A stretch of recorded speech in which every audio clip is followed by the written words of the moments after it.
waxay ahayd haweeneyda ugu qanisan waddanka Germany isna waxa uu ahaa wiil basiid ah waxa ayna ku dhacday jacaylkiisa waxay ogaatay in koox maafiya ah handadaysa noloshiisa uuna ku jiro khatar waxay siisay $7 milyan si uu u siiyo kooxdan maafiyada ah waxayna aad uga codsatay inuu ka aqbalo lacagtan balse xaqiiqada dhabta ah ee uu ka qarinayay ayaa waxay ahayd wax uusan maankeedu sawiran karin ma rumaysan kartid waxa ku dhacay Susanna waa maxay qisadan la yaab kale bal aynu ku falanqayno muuqaalkeenan maanta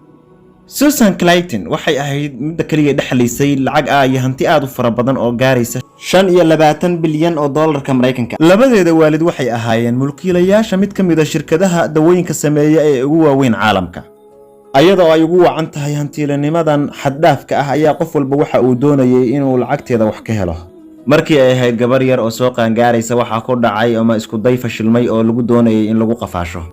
sidoo kale dhalinyarada Germany waxay doonayeen inay la haasaawaan oo xiriir la yeeshaan iyadoo ay sabab u tahay hantidan faraha badan ee ay leedahay dhammaan dhalinyaradaasi waa ay ku fashilmeen marka laga reebo wiil dhalinyaro ah oo aan la filanin kaas oo sameeyay isku day ah inuu xiriir la sameeyo Susanna maalin kamida maalmaha iyadoo fadhida hotel aad qaali u ah kuna akhrisanaysa buug ayaa waxa la soo fariistay wiil dhalinyaro ah waxa uu u sheegay inuu buuga ay akhrisanaysa uu yahay buuga uu ugu jecel yahay buugaagta uu akhristo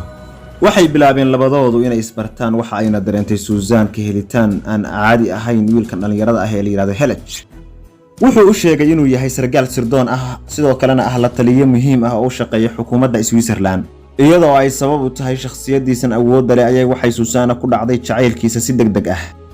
waxay filaysay inuu ninkan yahay jacaylkii nolosheeda waxayna la gashay xiriir jacayl oo aad u qurux badan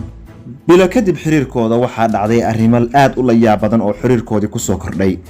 maalin kamida maalmaha ayaa waxa uu sheegay inuu ku dhacay dabin iyo arrin aad khatar u ah naftiisuna khatar ku jirto wuxuu ku yiri waxaan shil ku galay oo gaari ku dhuftay gabar uu dhalay ninka hogaamiye maafiyada waddanka Jarmalka wuxuu yiri nasiib darro gabadhii way geeriyootay aabaheedna anigu i raadinayaa oo waxa uu rabaa inuu iga takhaluso wuxuuna ay kala dooransiiyay laba mid inuu idilo iyo in aan siiyo $7 milyan Susan waxay dareentay qalbi jilaac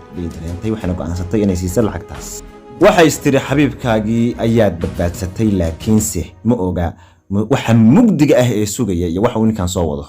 maalmo kadibna waxa uu ugu yeeray gurigiisa isaga oo yiri waxaan kaala hadlayaa arrin aad muhiim u ah waxa uu u sheegay inuu ka duubay muuqaalo ashaxuma ah waxa uu ugu hanjabay haddii aysan u fulin shuruudaha uu wato inuu muuqaaladaas ku faafin doono internetka waxa uu ka doonayay inay siiso $50 milyan iyadoo uu ku bedelanaysa in la tirtiro muuqaaladaas waxa ku dhacay filan waa iyo argagax waqtigaas waxa ay garan weyday waxa ay samayso waxay yaqiinsatay in si fudud lagu soo galay ayna noqotay bisad aragtay jiir camal lana dhacayo si foolxun oo dulinimo ahna loola dhaqmayo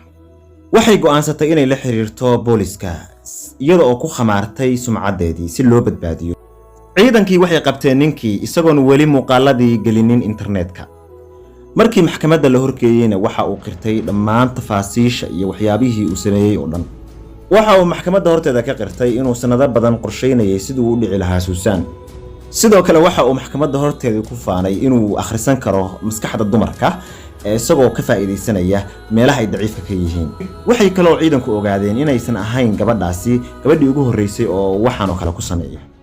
isagoo khiyaameeyay dhowr dumar ah oo kale kana aruursaday dhacayna lacag gaaraysa $7 milyan ugu dambeyn waxay maxkamaddu go'aansatay inay xabsiga dhigto muddo dhan 6 sano oo dhameystiran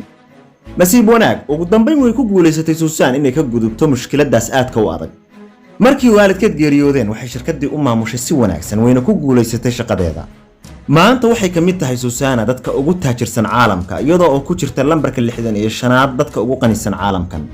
lacagteedii waxaan ku baxshay jacayl dartiis laakiin ugu dambeyn waxa uu ahaa qof khiyaanoole ah oo beenaale ah oo aan waxba ahayn ugu dambeyn dulucda sheekadan adduunkan aynu ku noolnahay waxa nagula nool dad bilaa damiir oo aan wax arxan iyo naxariis aan lahayn markay si aad dadkaas uga badbaadno dabinadooda iyo shirqoladooda waxa waajib inagu ah inaynu ka adkaano nafteena oo aysan iyadu ina hogaamin waxaynu iska hubinayna nafteena ku aamino si aan muuqaalo badan oo noocan oo kale ay kugu soo sameeyo ha ila dhaafin subscribe like follow iyo share wa Abdullahi Abdulkarim Khaliif oo idin leh nabad galiyo salaam markasta